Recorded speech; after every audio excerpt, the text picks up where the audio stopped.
الحمدللہ، اللہ کا لاکھ لاکھ شکر ہے کہ جس نے اپنی یاد کی توفیق اور موقع فراہم کیا۔ لاکھوں اور کروڑوں درود حضرت محمد مصطفیٰ احمد مجتبیٰ حبیب کبریاء امام الانبیاء خاتم النبیین صلی اللہ علیہ وآلہ وسلم کی ذات پر کہ جن کے طفیل مالک الملک نے یہ مہربانی فرمائی۔ آج ہم بات کریں گے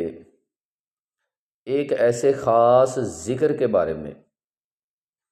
کہ جس کی برکت سے، جس کے فیض سے اللہ تبارک و تعالیٰ کی ذات اس ذکر کو کرنے والے، اس ذکر کو پڑھنے والے کے دل سے تمام قسم کے جو حجابات ہیں، جو پردے ہیں،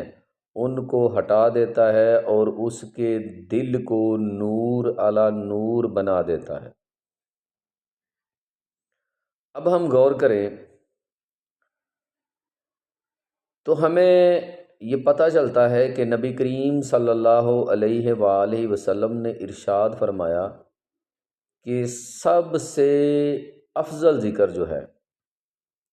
افضل الذکر جو ہے وہ لا الہ الا اللہ ہے، اور یہی وہ ذکر ہے جس کے پڑھنے والے کے دل سے تمام قسم کے حجابات اور پردوں کو ہٹا دیا جاتا ہے اور پڑھنے والا اللہ کے قرب میں چلا جاتا ہے۔ اور یہی جو ہے سب سے بڑی کامیابی ہے انسان کی، کہ جسے اللہ تبارک و تعالیٰ کا قرب نصیب ہو جائے اسے اور کیا چاہیے۔ آپ اگر راہ سلوک کے مسافر ہیں، آپ کو تصوف سے لگاؤ ہے، اس راستے پر چلنا آپ اپنی خوش قسمتی سمجھتے ہیں، تو پھر اس ذکر کو آپ ضرور اپنائیں۔ اٹھتے بیٹھتے چلتے پھرتے اپنے مرشد کی رہنمائی میں جو ذکر ہے لا الہ الا اللہ، اس کو ضرور بضرور جو ہے وہ اپنائیں۔ اس سے آپ کے دل کے اندھیرے جو ہیں وہ دور ہو جائیں گے اور آپ کا دل جو ہے وہ نور سے منور ہو جائے گا، اور تمام قسم کی علائشیں جو ماسوا ہے وہ جل کر راکھ ہو جائے گا، اور آپ کا دل جو ہے وہ ایک آئینہ بن جائے گا، اور ایسا دل بن جائے گا جس کے بارے میں رب تعالیٰ نے خود فرمایا ہے کہ میں کائنات کی وسعتوں میں نہیں سماتا مگر بندہ مومن کے دل میں سما جاتا ہوں۔ تو اس کی جو آمد ہے،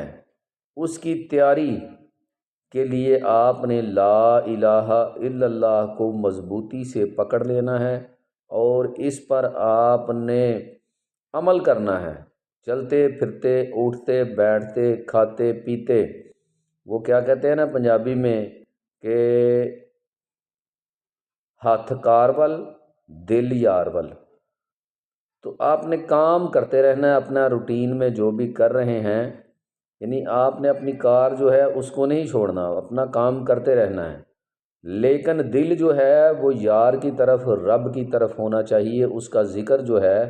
وہ آپ کی زبان پر جاری رہنا چاہیے، اور انشاءاللہ اس کی برکت سے آپ نیکیوں کی طرف راغب ہوں گے اور برائیوں سے آپ کو نفرت ہو جائے گی، اور آپ کا دل جو ہے وہ ایک پاک آئینہ بن جائے گا جس میں رب تعالیٰ کی ذات جو ہے وہ سما جائے گی، اور آپ کو آپ کی منزل قرب الہی جو ہے وہ مل جائے گی۔ امید ہے